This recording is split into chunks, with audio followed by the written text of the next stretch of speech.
Hello mga kamarites. Ito yung asawa ko. Nagdidingding ng kulungan ng baboy. Kasi may mga sakit na dito sa lugar namin yung mga baboy. Kaya natatakot kami. Kaya ito, diniding na yan. Lalagyan ng trapal.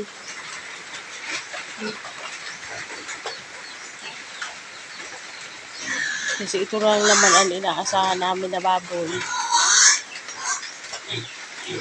Dito lang sa kapitbahay namin, mayroon na. Yun, kahit umuulan, ginagawa ng asawa ko.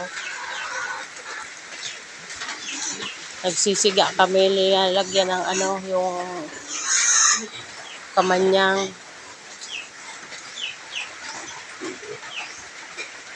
Maganda daw yan sa mga panglaban sa sakit.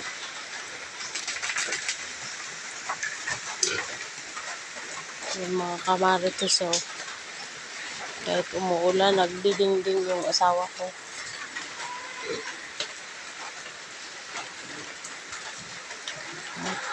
Sana naman, huwag naman na makarating dito.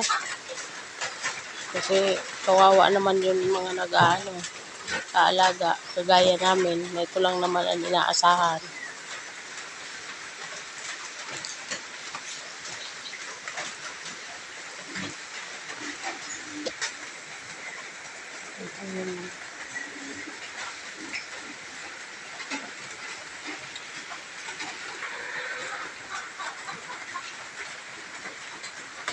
Madilim na sa baboy. Yung mga kamarites,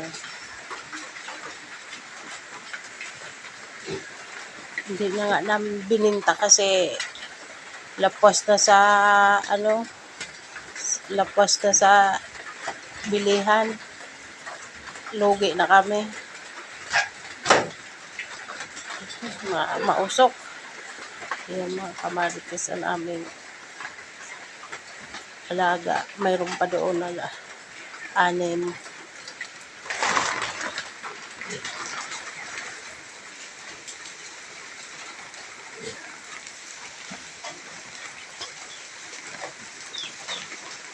Ito, mga kapatid, ito.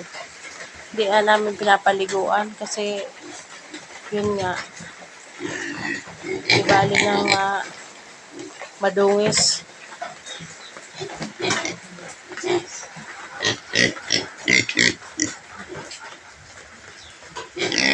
Salamat po sa panonood.